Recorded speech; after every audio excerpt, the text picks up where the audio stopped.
Ana dewa ngangkang jaga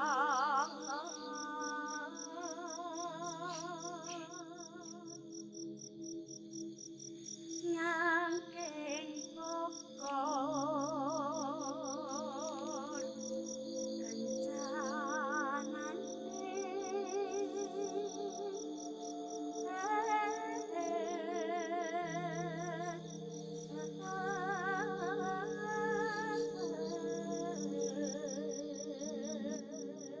Ini adalah cerita ke 262 di Lapak Horor, dan cerita kali ini itu datang dari salah satu kawan subscriber namanya Mbak Siska di Semarang. Sebuah pengalaman hidup yang pernah dialami sama Mbak Siska, ya, tentang keluarganya yang terdahulu gitu. Dan sebelum kita ke cerita, seperti biasa, gue pengen ucapin banyak-banyak terima kasih buat kawan-kawan subscriber semuanya. Terima kasih buat kawan-kawan yang udah ngasih support, udah ngasih dukungan. Terima kasih juga buat kawan-kawan yang udah ngasih like, udah nge-share ke yang lainnya. Nggak lupa juga, terima kasih banyak buat kawan-kawan yang udah ninggalin komentar. Terima kasih banyak semuanya. Cerita tentang Mbak Siska.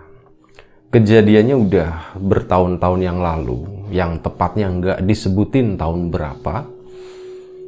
Dimana ceritanya waktu itu, Mbak Siska itu baru menikah, baru banget menikah. Dan mereka pun seperti umumnya pasangan muda yang baru, mereka pun bulan madu gitu. Waktu itu ada beberapa tempat yang dikunjungi. Salah satunya itu ada Jogja, kemudian ada ke Bali juga. Nah, udah mereka bulan madu gitu ya, nggak usah dijelasin mereka itu ngapain gitu. Itu urusannya Mbak Siska sama suaminya ya. Nah, suaminya itu namanya Mas Yanuar. Mereka bulan madu. Umumnya bulan madu pun hotelnya kayak gitu, itu emang di setnya ya bulan madu gitu ya. Ada kembang-kembang di sana, dan waktu itu Mbak Siska tuh inget banget, waktu stay di Bali sana itu ada kayak kayak bunga Kamboja juga di situ ditaruh di atas tempat tidur. Ya udah, poinnya bukan di situ. Intinya mereka bulan madu selesai, mereka pun balik lagi ke Semarang. Mereka itu menempati sebuah rumah yang baru, bener-bener baru mereka tempati setelah mereka menikah itu. Sebuah ya rumah yang tergolong bagus ya, karena waktu itu memang perekonomian mereka itu bagus, terutama perekonomian keluarganya Mbak Siska. Nah, mereka mulai tinggal di situ. Beberapa hari awal-awal itu tuh nggak ada masalah sama sekali. Cuman ada sesuatu yang mulai mengganggu Mbak Siska waktu itu. Jadi di situ ada 2 kamar gitu kan. Di lantai 1 ada 2 kamar. Nggak dijelasin. Memang rumahnya itu 2 lantai, cuman di cerita ini karena nggak menceritakan yang di lantai 2, akhirnya nggak dijelasin di lantai 2 itu ada apa, ada berapa kamar kayak gitu. Cuman disebutin di situ tuh ada 2 kamar. Mereka menempati kamar paling depan, sementara ada satu lagi kamar belakang. Nah, lokasinya itu sebelah-sebelahan gitu ya, jejeran kayak gitu. Jadi anehnya tuh gini, Mbak Siska itu nggak sengaja. Itu kamar yang belakang itu memang nggak ditempatin ya, tapi memang di situ tuh disediain tempat tidur. Yang rencana awalnya itu bakalan dipakai misal ada tamu main ke situ. Udah, tapi tetap dibersihin gitu kan. Mbak Siska aslinya tuh kerja, suaminya juga kerja. Cuman tetap aja namanya istri, namanya ibu rumah tangga juga gitu kan. Itu tetap ngerjain itu. Waktu itu belum ada pembantu sama sekali. Dikerjain sendiri, dan Mbak Siska menemukan ada sesuatu yang aneh di kamar itu. Mbak Siska tuh menemukan ada bunga Kamboja di atas ranjang di kamar belakang tadi. Mulai mikir ini bunga Kamboja dari mana gitu kan? Apakah suaminya sengaja naruh bunga Kamboja di situ?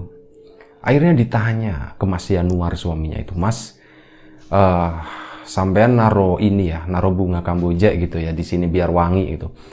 Oh, Enggak dek, katanya seperti itu. Enggak pernah naruh kayak gitu. Loh ini kok ada bunga Kamboja, katanya. Oh nggak tahu, mas juga nggak tahu, kayak gitu. Udah akhirnya diambil. Masih dengan 1000 pertanyaan, ini tuh bunga dari mana gitu. Hari-hari selanjutnya pun sama. Hampir setiap hari Mbak Siska ngebersihin itu pasti menemukan bunga Kamboja. Entah cuman 1 biji atau 2 biji kayak gitu ya. Kadang lebih dari 1. Wah ini tuh dari mana gitu kan. Ini kenapa kok ada bunga Kamboja seperti ini gitu ya.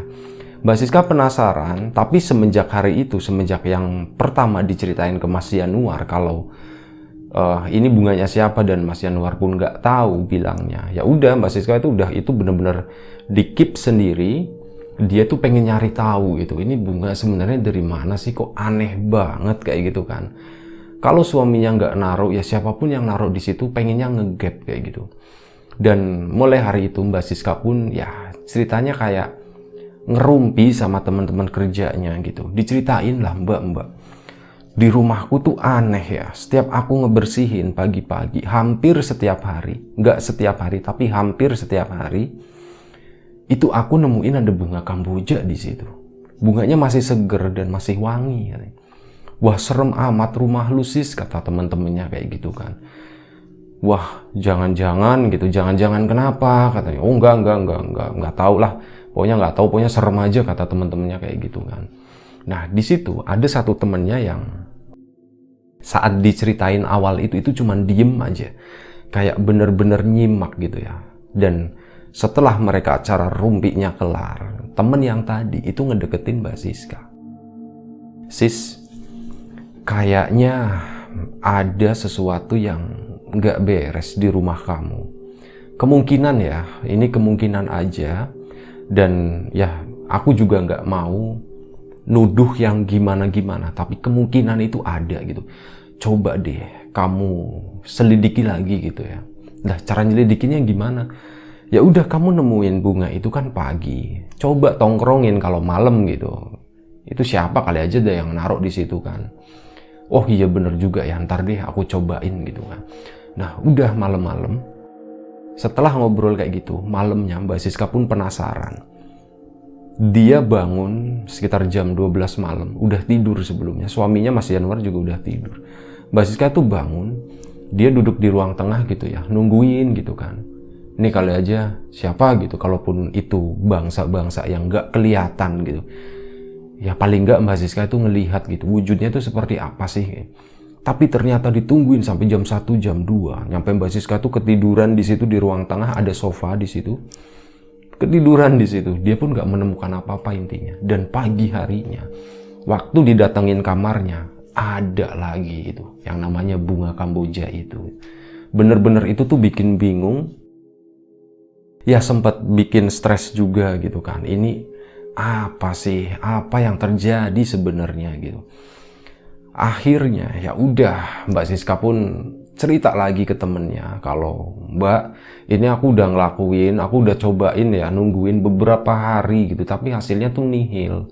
Aku nungguin sampai jam 1, jam 2 gitu, tapi aku nggak pernah ngelihat gitu ya. Ya mungkin bisa jadi yang naro itu ya pas aku lagi tidur gitu kan, jadi aku nggak ngelihat katanya. Oh bisa jadi seperti itu, tapi ya udah deh gini aja lah, selama itu nggak ngeganggu, kata temennya ya, selama itu nggak ngeganggu, coba udah diemin aja dulu gitu. Kamu tuh kayak ngamatinya, nyelidikinnya itu kayak sambil jalan aja lah, nggak usah terlalu diniat-niatin, katanya seperti itu. Aku ngomong kayak gini juga ya takutnya kalau misal aku ngasih pendapat lebih dalam lagi, takutnya itu jadi fitnah gitu kan. Oh iya ya udah deh, akhirnya kayak gitu. Udah Mbak Siska udah nggak terlalu ambil pusing dengan apa yang terjadi. Kalau misal pagi-pagi ngebersihin terus masih nemuin Kamboja, ya udah cuman kumpulin buang. Sampai akhirnya suatu malam Mbak Siska itu lagi tidur, dan jam berapa ya, kurang lebih sekitar jam 1 malam itu suaminya tuh bangun. Mbak Siska ngerasa gitu, oh ini Mas Yanuar bangun nih katanya. Tapi udah biarin aja gitu kan, biasalah ke toilet atau apa. Sebentar bro.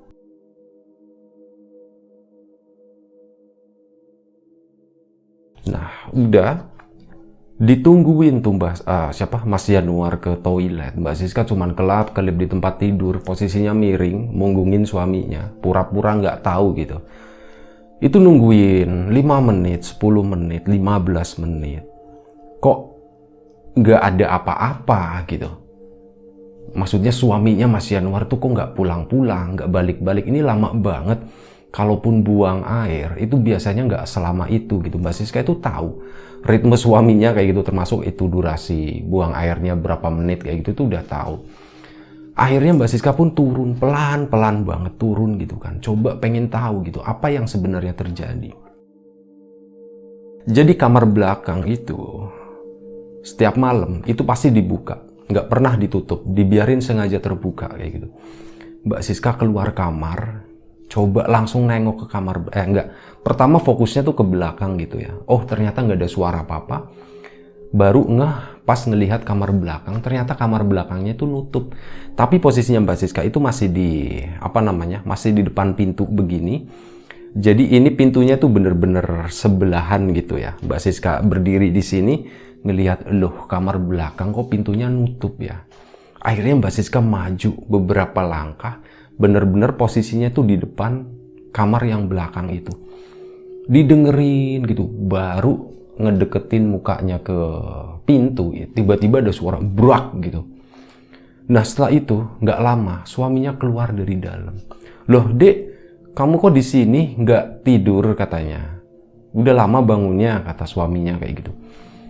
Oh enggak mas, aku barusan bangun, tadi ngedenger kamu bangun, aku pikir ke toilet kok lama banget gitu. Dan ini aku ngeliat kok kamarnya ketutup, makanya aku ngedeket gini kan, tadinya mau aku buka gitu. Nah terus kata suaminya, ya udah tidur lagi yuk, balik lagi ke sana. Nah di situ Mbak Siska nanya, Mas kenapa sih pindah tidur, katanya seperti itu. Kenapa mas masuk ke kamar belakang? Kenapa aku ditinggalin, katanya kayak gitu. Oh ya udah nggak apa-apa, di kamar itu tadi gerah aja kayak gitu. Ya udah Mbak Siska malam itu tuh nggak ambil pusing, mereka balik lagi ke kamar. Suaminya tidur, Mbak Siska pun tidur, tapi di pikiran tuh terus bertanya-tanya ya. Mbak Siska tuh terus berpikir gitu. Kalau gerah, kayaknya nggak masuk akal. Di kamar yang satunya, itu pas tidur, pintunya tuh dibuka. Emang kebiasaan mereka itu nggak nutup pintu pas tidur. Nah ini pindah ke kamar belakang dengan posisi pintunya ditutup. Apa itu nggak lebih gerah, katanya. Pikir Mbak Siska tuh kayak gitu. Wah ini jawabannya Mas Yanuar itu ngambang ya, nggak masuk akal katanya. Wah terus akhirnya udah dia tetap diem aja. Keesokan harinya saat kerja lagi, ceritalah Mbak Siska sama temennya tadi ya. Sorry, ngopi dulu, ngopi.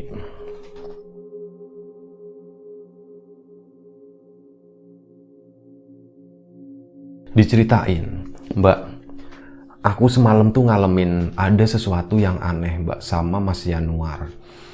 Jadi semalam aku lagi tidur, tiba-tiba Mas Yanuar bangun. Aku tungguin gak balik-balik ke kamar kan. Terus aku coba ngintip keluar, aku ikutin. Udah ada kali sekitar 15 menit Mas Yanuar keluar. Nah, ternyata Mas Yanuar itu tidur di kamar belakang, Mbak. Alasannya tuh gerah gitu. Itu nggak masuk akal lah pokoknya. Intinya seperti itu ya. Si temennya tadi itu cuman diem. Mbak Siska, kayaknya sih memang ada sesuatu yang aneh gitu ya. Seperti apa yang pernah dulu saya ucapin gitu ya. Sepertinya ada sesuatu yang aneh. Gini deh Mbak, nanti besok kalau misal Mbak Siska ngebersihin kamar itu lagi terus nemu Kamboja, minta tolong dong bawain, katanya seperti itu. Dan bener aja, keesokan harinya Mbak Siska beres-beres nemu ada bunga Kamboja 1 biji. Itu di atas tempat tidur di situ. Diambil sama Mbak Siska, dikasihlah ke orang tadi. Ya udah Mbak, ini nanti saya coba ke teman saya yang sebenarnya orang pinter gitu ya. Sama kita perempuan juga, tapi dia lebih pinter, intinya seperti itu. Oh iya Mbak, silakan. Coba aja ditanyain gitu. Kali aja ada sesuatu yang memang perlu diungkap atau apapun lah, sesuatu yang nggak baik, intinya seperti itu.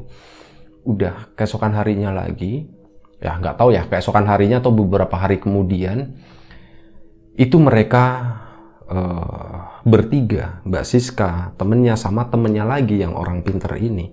Sebut aja yang orang pinter itu namanya Mbak Ida gitulah ya, biar gampang. Ini nama samaran. Kata Mbak Ida, itu ngejelasin, Mbak Siska, saya tuh sebelumnya minta maaf ya, takutnya ini nanti apa yang saya ucapin bisa jadi fitnah. Nggak ada maksud sama sekali seperti itu. Anggap aja ini kayak omong kosong, cuman pendapat saya, kayak referensi untuk berpikir gitu aja. Untuk menganalisa sebenarnya ini masalah apa gitu. Jadi kan ini cuman referensi gitu. Tapi jangan dipercaya 100%. Mbak Ida pun melanjutkan, jadi gini Mbak, kalau yang saya rasain, kayaknya suaminya Mbak Siska itu ada sesuatu. Ada sesuatu gimana Mbak? Tolong jelaskan gitu. Ada sesuatu yang gak baik yang sedang dikerjakan sama suaminya Mbak. Ada sesuatu yang gak baik yang lagi muter-muter di rumahnya Mbak. Intinya seperti itu. Waduh, Mbak Siska jadi gimana ya? Jadi agak takut, tapi bingung gimana caranya. Terus gitu, kalau misal memang itu ada, kalaupun memang yang diomongin sama si Mbak Ida tadi bener, ini tuh gimana solusinya? Akhirnya coba memberanikan diri. Terus gimana Mbak? Intinya tuh gimana gitu? Apa yang harus saya lakukan? Oke deh, gini deh, nanti saya coba bantu. Saya minta waktu lah beberapa hari. Mbak Siska biasa aja kayak hari normal, tidur biasa, komunikasi sama suami biasa, aktivitas pun sebiasa mungkin. Nanti insya Allah beberapa hari kemudian, ya kita lihat ada sesuatu yang terjadi gitu. Wah, sesuatu yang terjadi itu apa Mbak? Serem nggak katanya? Enggak serem, kata Mbak Siska tuh kayak kata Bu Ida atau Mbak Ida itu kayak gitu. Udah nggak serem Mbak, tenang aja katanya. Udah, akhirnya Mbak Siska pun nurutin, biasa aja, normal aja. Nah, setelah 2 atau 3 hari kemudian Mbak Siska tidur. Tiba-tiba Mbak Siska itu kebangun. Dan alangkah kagetnya, itu waktu bangun gitu ya, dari tempat tidur, Mbak Siska nengok ke belakang gitu kan. Loh, dia itu ngelihat badan dia sendiri itu masih tidur di sana. Dan saat ngelihat ke samping, itu nggak ada suaminya. Jadi cuman badannya Mbak Siska doang, suaminya itu udah nggak ada gitu ya. Ini mungkin kalau yang dibilang sama orang-orang itu kayak semacam ngerogo sukmo kali ya.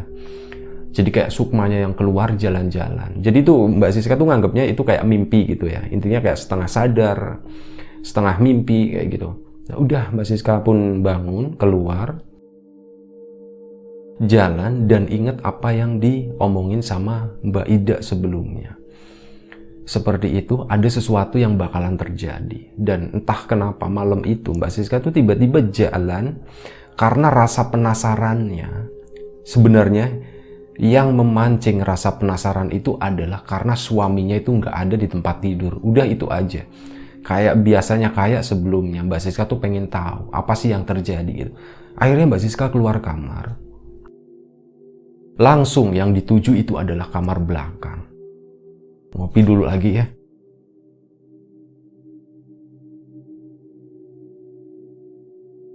Nah, saat sampai di depan kamar belakang, itu ada sedikit yang berbeda dengan yang sebelumnya. Kalau sebelumnya itu kan kamarnya nutup pintunya. Ini tuh kebuka, dan di situ Mbak Siska itu kaget banget ngelihat suaminya itu lagi enak-enak sama sesuatu, sama seseorang lebih tepatnya. Itu adalah seorang perempuan yang sangat cantik, full dandanannya udah mirip kayak pengantin kayak gitu, kayak pengantin Jawa lah. Posisi perempuannya di bawah, suaminya tuh di atas. Dan yang bikin Mbak Siska takut itu sebenarnya saat Mbak Siska tepat berdiri di depan pintu ngelihatin itu, si sosok perempuan tadi yang tadinya ngelihatnya ke atas, tiba-tiba tuh nengok begini, ngelihat ke arah Mbak Siska. Dan sosok perempuan tadi itu nyengir, senyum. Gimana? Gue nggak bisa niruin. Intinya perempuan tadi nyengir, senyum sambil ngeliatin Mbak Siska. Nah, di situ Mbak Siska langsung waduh takut gitu ya, perasaannya tuh takut, ini siapa, perempuan ini siapa gitu. Dia langsung balik lagi masuk kamar dan dia langsung apa ya, kayak otomatis dia lompat lari ke badan dia yang lagi tidur di situ. Dia ke situ balik lagi. Nah habis itu udah setelah beberapa lama gitu ya, masih malam itu Mbak Siska pun kebangun gitu dan langsung nengok ke arah sampingnya gitu. Oh, ternyata suaminya itu nggak ada di situ. Dan akhirnya Mbak Siska pun langsung bangun karena keinget tadi ya, kejadian yang dianggapnya itu kayak mimpi, intinya seperti itu. Mbak Siska keluar lagi, ternyata suaminya itu lagi ngerokok di ruang tengah situ. Lagi santai gitu. Loh mas, nggak tidur mas, belum tidur gitu.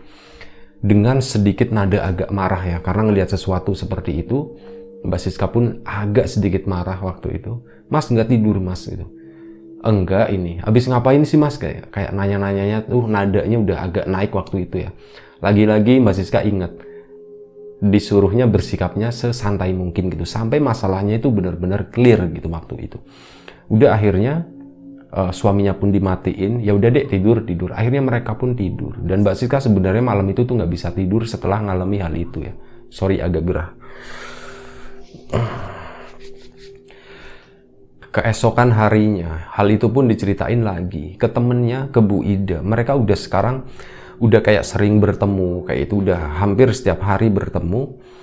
Diceritain lah ke Bu Ida. Nah, akhirnya Bu Ida pun ngejelasin. Jadi gitu Mbak Siska, ya semalam memang saya ngebantuin Mbak buat bisa seperti itu, dan biar Mbak Siska itu ngelihat sendiri. Tapi lagi-lagi, ini jangan dipercaya 100% gitu, kata Bu Ida seperti itu.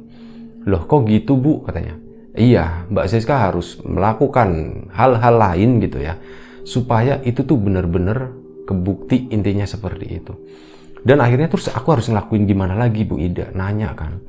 Ya udah, lakuin seperti biasanya, normal gitu. Jangan nunjukin sikap marah ke suami, jangan nunjukin sikap yang berubah, semuanya biasa aja. Coba usahakan seperti itu Mbak, katanya. Oh baiklah, katanya. Akhirnya itu pun diikutin. Udah dijalani hari-hari itu, meskipun sebenarnya hatinya tuh udah ngerasa nggak enak, ada sesuatu yang nggak bener nih katanya. Nah, udah suatu hari, suatu malam, Mbak Siska itu tengah malam, suaminya tidur, lagi-lagi tidur. Mbak Siska bangun sendirian, coba nengok ke kamar belakang situ. Kosong, nggak ada apa-apa. Akhirnya Mbak Siska pun duduk di sofa tengah tadi, duduk gitu diem sendirian, terus merhatiin kamar belakang. Nah, sepintas itu kayak kelihatan ada satu sosok yang lagi berjalan di dalam kamar itu. Z gitu doang. Dan sosok itu adalah sosok yang dia kenal. Itu adalah sosok perempuan, mirip seorang pengantin yang sangat cantik, katanya seperti itu. Itu jalan set begini sambil nengok ke arah Mbak Siska dan masih dengan senyuman yang seperti itu gitu. Senyuman apa ya katanya, susah digambarin ya, intinya kayak ya senyumannya itu cantik tapi menyeramkan gitu. Dan dari situ Mbak Siska udah balik lagi ke kamar. Keesokan harinya diceritain lagi, Mbak semalam aku nggak mimpi nggak apa, itu beneran. Kali ini aku tuh ngelihat sosok itu, sosok perempuan pengantin itu ada di kamar belakang Mbak. Ya udah gini deh, kayaknya makin kesini makin parah dan waktunya udah deket Mbak. Saya kayaknya harus ngasih tahu ke Mbak Siska. Terserah Mbak Siska percaya atau enggak, terserah nanti mau dijalanin atau enggak, katanya seperti itu. Jadi gini Mbak, mohon maaf sebelumnya, semoga saya salah, kata Bu Ida. Jadi suaminya Mbak Siska, Mas Januar itu sedang melakukan sesuatu, boleh dibilang kayak semacam pesugihan kayak gitu Mbak. Jadi Mbak Siska itu adalah orang yang nanti akan ditargetkan untuk jadi tumbal, katanya seperti itu. Wah, di situ Mbak Siska, Bu Ida kalau ngomong yang bener dong Bu, hati-hati Bu gitu, itu bisa jadi fitnah. Makanya dari awal jangan percaya gitu, jangan langsung percaya apa yang saya omongin gitu. Bisa aja saya salah, katanya seperti itu. Lah Bu, kalau memang benar, terus gimana dong Bu Ida? Solusinya saya harus ngapain? Ya udah gini aja, Mbak Siska itu nggak usah ngapa-ngapain, tapi ini saya udah ngasih tahu seperti ini ya, kondisinya seperti ini. Kalau ini diterusin dalam kurun waktu tertentu yang saya nggak bisa ngasih tahu sampai kapan, kemungkinan akan ada sesuatu yang terjadi sama Mbak Siska. Oh begitu ya. Nah di situ semenjak hari itu Mbak Siska tuh udah pikirannya tuh udah agak kepecah ya. Masa iya gitu, yang tadinya dulu percaya sama Bu Ida itu, tapi semenjak omongannya itu, yang menurut Mbak Siska tuh nggak enak sebenarnya omongan seperti itu, akhirnya Mbak Siska pun jadi kurang percaya gitu ya. Mulai hari itu udah sangat jarang buat ngehubungin si Bu Ida tadi, sampai akhirnya suatu hari kurang lebih sekitar 2 minggu semenjak pertemuan terakhir dengan Bu Ida tadi, Mbak Siska itu jatuh sakit. Sakitnya tuh muntah-muntah nggak jelas, udah diperiksain ke dokter, sembuh kayak gitu lagi, sembuh kayak gitu lagi. Itu berlangsung kurang lebih sekitar 1 minggu. Itu sampai badannya itu benar-benar susut ya, benar-benar kurus banget kayak gitu. Nah di situ kan akhirnya temennya itu, temennya Bu Ida, temennya Mbak Siska ya, yang sekantor itu kan bertanya-tanya, ini loh Mbak Siska kok jarang kelihatan gitu ya, udah seminggu kayak gitu, kok nggak pernah kelihatan ke kantor, tanya-tanya, ternyata lagi sakit. Akhirnya teman-temannya itu pada nengokin ke situ semuanya, nengokin ke sana, termasuk Bu Ida juga ikut ke situ. Nah di situ Bu Ida itu ngomong setelah yang lain itu pergi, tinggal Bu Ida doang. Pas awal-awal sengaja nggak mendekat, pas udah pergi yang lainnya, nah Bu Ida pun ngedeket ke situ. Mbak Siska, apa yang terjadi sebenarnya, katanya. Oh, nggak tahu Bu Ida, saya itu sakit kayak gini, udah diobatin tapi nggak sembuh-sembuh gitu. Itu obatnya udah banyak banget Bu, udah ke beberapa dokter pun hasilnya sama, katanya. Oh gitu ya. Terus gimana ya Bu Ida, katanya. Mbak Siska pun nanya. Akhirnya Bu Ida pun gini, Mbak Siska, sebenarnya begini, saya tuh nggak ingin ikut campur, tapi kalau memang kondisinya seperti ini, yang lihat Mbak Siska juga seperti ini, nggak salah apa-apa gitu ya, kalau boleh saya ingin ikut bantu gitu. Nah iya Bu Ida, saya tuh mau mohon maaf ya sebelumnya, pernah ya nggak percaya sama Bu Ida, dan kali ini saya mau minta tolong, katanya. Saya mau minta tolong, apapun deh, apapun yang terjadi gitu ya, tolong bantu saya menyelesaikan masalah ini, katanya seperti itu. Nah di situ Bu Ida itu mulai berbisik. Jadi gini Mbak Siska, ini memang masalahnya tuh cukup serius, cukup berat. Ada 2 pilihan yang sama-sama nggak enak. Ini kalau dibiarin, mohon maaf banget, ini kemungkinan Mbak Siska nggak akan lama lagi gitu ya. Tapi saya nggak tahu kapannya. Tapi ngelihat kondisinya seperti ini, Mbak Siska makin buruk, kemungkinan terburuknya itu Mbak. Sementara kalau sebaliknya, kalau saya melakukan sesuatu, saya dan teman-teman saya melakukan sesuatu, kemungkinan Mbak juga bakal kehilangan salah satu orang terdekat Mbak gitu, yaitu suaminya Mbak, Mas Yanuar, katanya. Wah di situ Mbak Siska tuh bingung gitu ya. Ini benar-benar pilihan yang susah ya Bu Ida, katanya seperti itu. Iya makanya saya butuh izin dari Mbak Siska langsung gitu. Saya juga nggak bisa sekonyong-konyong melakukan sesuatu tanpa diminta, katanya seperti itu. Ya udah gini aja deh Bu Ida, saya minta tolong gitu ya. Saya tuh pengen sembuh, intinya seperti itu. Apapun itulah, dan semoga yang terbaik ya Bu. Oh baik kayak gitu ya Mbak Siska. Intinya di situ tuh udah ada kayak deal ya, udah kayak ijab kabul lah seperti itu. Bu Ida pun pamitan pulang. Keesokan harinya nggak ada yang terjadi apa-apa. Mbak Siska tetap dengan sakitnya sampai 3-4 hari kemudian. Tiba-tiba Mbak Siska sembuh. sembuhnya tuh bukan langsung tiba-tiba gitu ya. Mulai hari itu, setelah 3 atau 4 hari kemudian, kondisinya tuh makin membaik, udah nggak muntah kayak gitu ya. Dan mulai ada pemulihan di badan dia. Mbak Siska udah mulai seneng, udah mulai segeran kayak gitu ya. Tapi di satu sisi, suaminya itu yang jatuh sakit. Sakitnya itu sama persis dengan apa yang dialami sama Mbak Siska. Muntah-muntah, diobatin nggak sembuh sampai berhari-hari gitu. Di situ Mbak Siska tuh udah tahu, Mas Yanuar gitu ya, kenapa kamu melakukan ini? Tapi itu belum diucapin ya, cuman dalam hati doang. Ini bener apa yang dibilang Bu Ida, seperti ini kondisinya kayak gitu. Dan akhirnya sampai bener-bener udah berhari-hari gitu ya, Mas Yanuarnya tuh udah sakit parah. Dan di momen itu akhirnya Mbak Siska pun bilang ke Mas Yanuar, Mas, apa sih sebenarnya yang kamu lakuin ke aku, Mas, gitu? Kenapa kamu bisa sampai kayak gini, gitu? Nah, di situ Mas Yanuar bilang, iya, Dek, Mas minta maaf gitu ya. Ini memang salah satu kesalahan terbesar yang Mas lakuin gitu. Mas nggak tahu, nggak ngira bakal seperti ini kejadiannya. Kejadian seperti apa, Mas, katanya. Tolong ceritain gitu. Dan di situ Mas Yanuar itu nggak mau ngebuka cerita. Maaf deh, ini biar Mas aja yang tanggung. Apa yang pernah terjadi sebenarnya itu biar Mas yang yang pegang lah. Kamu nggak perlu tahu gitu. Intinya seperti ini, hasil final, hasil terakhirnya tuh seperti ini. Dan mungkin kamu sekarang berpikir sama ya, ngeh gitu. Kenapa dari dulu Mas itu selalu menunda kita untuk punya anak gitu. Jadi mereka itu sebenarnya mereka tuh udah mau nikah itu udah cukup lama, tapi alasannya tuh seperti itu, Mas. Mbak Siskanya tuh bilang ke Mas Yanuar ya, Mas, aku tuh ayo buruan nikah, Mas, aku pengen punya anak katanya. Nah, si Mas Yanuar itu selalu menolak dengan alasan seperti itu.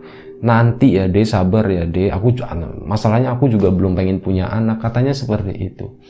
Nah, di situ Mbak Siska pun, oh ternyata seperti ini ya, kalau ada anak terus misal akunya yang ditumbalin itu bakalan repot, katanya kayak gitu. Nah, semenjak hari itu akhirnya, oh ya ceritanya belum selesai ya. Akhirnya nggak lama setelah itu, kurang lebih ya beberapa hari lah, nggak disebutin beberapa harinya, akhirnya Mas Yanuar pun meninggal.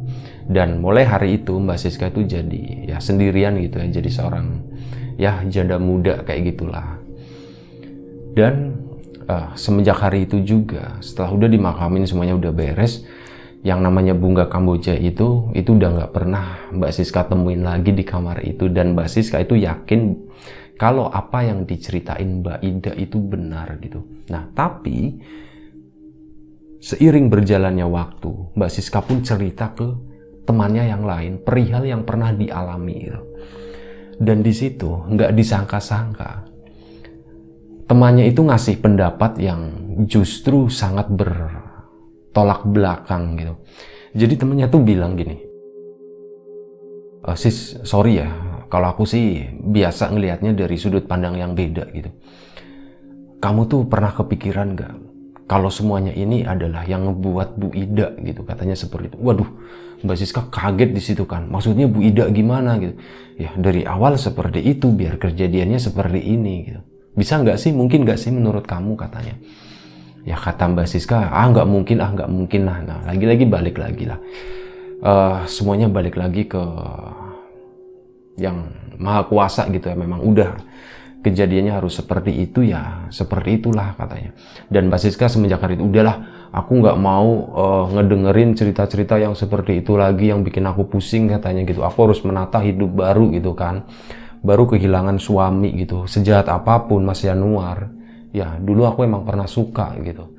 Dulu aku pernah ya hidup bareng dia juga, tapi ternyata pilihanku salah. Intinya seperti itu. Dan udah semenjak hari itu akhirnya Mbak Siska kurang lebih sekitar 2 tahun setelah itu Mbak Siska pun menikah lagi. Dan sampai sekarang udah dikaruniai 2 orang anak. Dan ya kehidupan mereka alhamdulillahnya semuanya baik-baik aja, sampai Mbak Siska itu nge-share cerita ini ke Lapak Horor. Kurang lebih seperti itu ceritanya. Terima kasih banyak buat kawan-kawan yang udah mau nonton, udah mau dengerin cerita-cerita di Lapak Horor. Kita ambil sesuatu yang positif dari cerita ini kita buang jauh-jauh, sesuatu yang negatif. Apapun itu, gue mohon maaf. Misal ada sesuatu yang gak enak di hati dan di pikiran teman-teman, di hati dan di telinga kawan-kawan, semuanya mohon dimaafkan, kayak gitu. Sekali lagi terima kasih banyak. Semoga kita tetap diberi kemudahan dalam hal apapun, termasuk kemudahan dalam hal rezeki. Jaga kesehatan kawan-kawan semuanya. Assalamualaikum warahmatullahi wabarakatuh.